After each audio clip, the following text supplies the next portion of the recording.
Ben, je pense qu'un des événements les plus importants qui a marqué mon vécu, Ouais, c'est la guerre du Liban qui a duré 17 années ouais, et qui m'a obligé à quitter le Liban, de me rapatrier en France, en urgence d'ailleurs.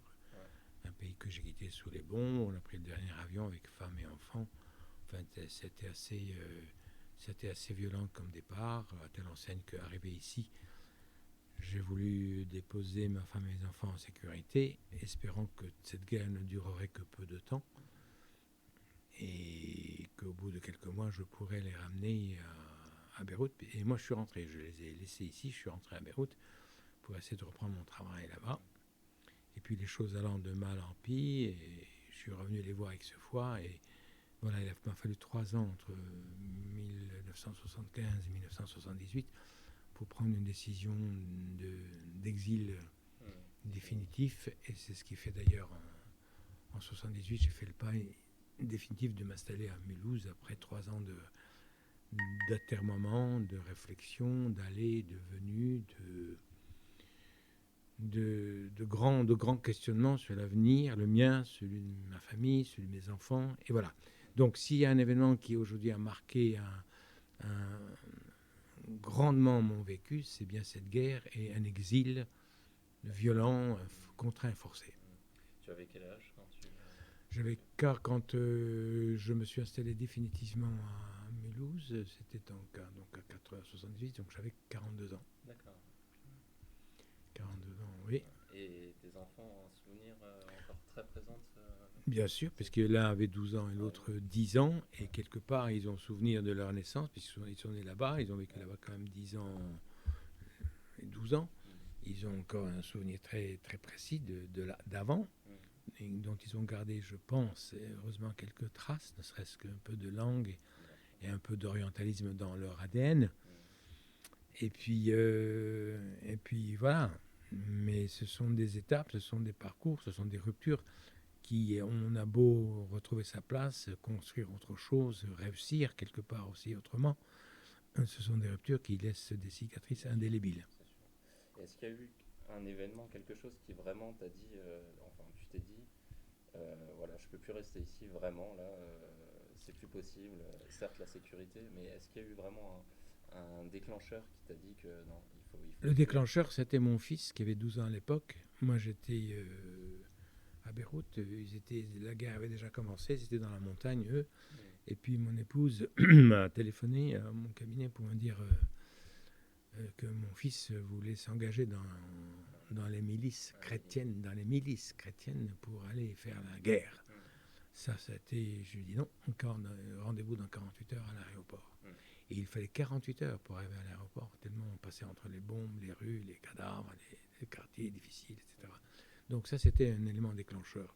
Le second élément déclencheur, c'est quand il a fallu décider du retour, du non-retour. J'ai pensé que pour mes enfants, il était plus sain de faire une carrière en Europe, surtout que nous étions, même si nous étions libanais et vivant au Liban, nous avons toujours été d'éducation française. Donc il y avait quand même quelques facilités à être dans le pays ici, la langue, l'histoire, le passé, enfin voilà. hmm. D'accord. Tout ceci a aidé cela, quoi, Bien en sûr, quelque sorte. ça a guidé ton choix de Ouais, revenir en France, quoi. tout à fait, Donc, tout à et fait.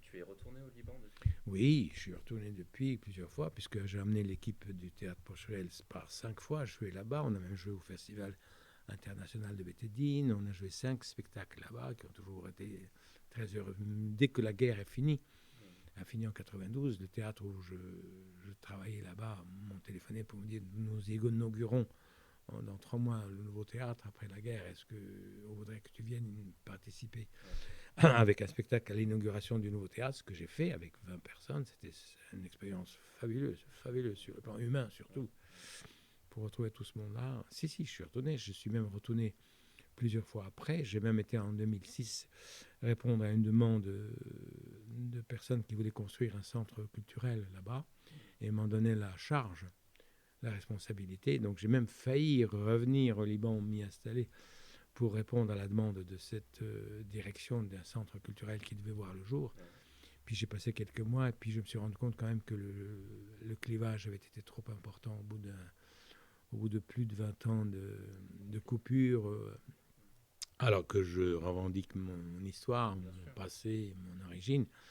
Mais les choses ont changé, j'ai changé, ils ont changé, nous n'avons plus tout à fait la même vision du, des choses. Bien sûr. Et puis en plus, retourner là-bas, me couper un peu aussi un peu de mes enfants. Enfin bref, il y a eu des tas Mhm. de phénomènes qui... Voilà. Et par rapport au Liban, qu'est-ce que tu, quand tu y es retourné, qu'est-ce que tu sentais au niveau vraiment de... Est-ce que tu sens que c'est après ce conflit, il y a possibilité qu'on retrouve un petit peu le Liban que tu as connu quand tu étais Jeune jeune? là-bas. Ouais. Le Liban est un pays fabuleux. Les Libanais ont un pouvoir de reconditionnement, de renaître, descendre. Mhm. Donc, quand je retournais au Liban, certes, je retrouvais cette foi, je retrouvais le pays, la mer, la Ouais. montagne, le soleil, la lumière. Mais c'est un peuple ne peut pas sortir indemne de 17 années de guerre. Laquelle guerre est finie sans être finie. Bien sûr. On voit ce qui se passe aux portes du Liban, la Syrie aujourd'hui. Laquelle Syrie aujourd'hui a envoyé 1,5 million de réfugiés au Liban. Ouais. Donc la guerre en tant que telle, au sens premier du terme, est finie à Beyrouth, mais elle n'est pas finie sur le plan sociétal, sur Bien le plan sûr. philosophique, sur le plan politique. Et voilà, donc c'est difficile, c'est difficile. Je suis libanais dans le cœur. Et dans l'histoire et dans l'appartenance. Je finirai peut-être mes jours là-bas, je ne sais pas. Mais aujourd'hui, travailler au Liban est d'une chose très difficile pour ceux qui ont vécu 20, 25 ans, 30 ans Mhm. ailleurs. Ouais. Retourner dans, Je ne sais pas si je dans suis cette très vie. clair. Oui, oui, oui, non, Voilà. non, Ouais. non. Après, peut-être qu'il y a une notion aussi de liberté que tu aurais moins sur place là-bas. Je sais pas comment. Non, parce qu'ils ont appris à être libres quoi qu'il en soit. D'accord. Non, non. C'est pas la liberté qui fait défaut au Liban. C'est peut-être, peut-être presque L'inverse. l'inverse. C'est un excès. L'inverse, c'est un peu. Non, non, non, c'est pas la liberté qui manque là-bas. D'accord. J'aurais voulu qu'il y en ait un petit peu moins pour qu'il y ait un petit peu plus d'ordre, Ah oui, plus de d'accord. rêve. Non, c'est pas ça qui manque là-bas. C'est une sorte de. Qu'est-ce qui me manquerait là-bas? Rien si je n'avais qu'à vivre là-bas. Rien. Mais pour travailler là-bas, c'est une autre dimension.